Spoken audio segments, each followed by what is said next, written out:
Alrighty, so to demonstrate the idea of a post-tension foundation, get it? Post-tension foundation.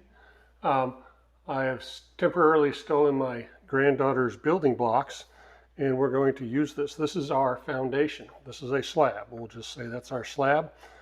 Within this would be the cables that we talked about earlier, and that 7 to 10 days later they come and they put the stress on the foundation, on the cables, and from there it's got its strength.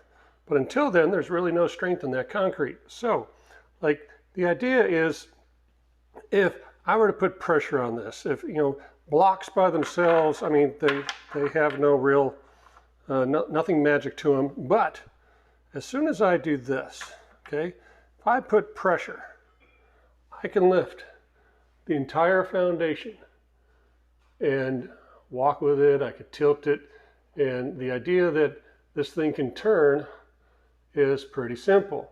It's you know, that's why we call it a floating foundation.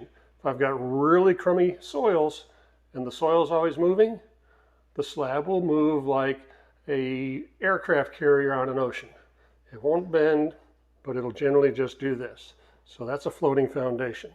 So that's when we do one thing. Now let me demonstrate something here. So the idea is, as the cables push on this foundation concrete this way, and they push on the concrete that way, we create that aircraft carrier. So now the whole thing moves in unison. So I'll demonstrate that here shortly. Alrighty, I'm back to do this. What I'm doing is I'm trying to imitate the pressure that when the cables are stressed, and they're pulling the concrete in this way, and when they're pulling the concrete in this way, that those forces hold the concrete together to make it one giant floating slab on the soils. So you can pick this up, and now the entire slab is moving no matter what the soil does. So post-tension foundation, that's what they're doing.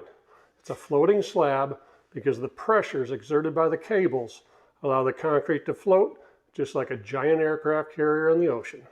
Hope that makes sense. Well, I hope you liked that look at post-tension foundations. Maybe you learned a little something. Maybe you understand what a floating slab is really about.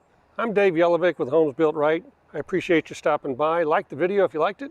Subscribe to our channel, and we'll see you again on another edition of Homes Built Right.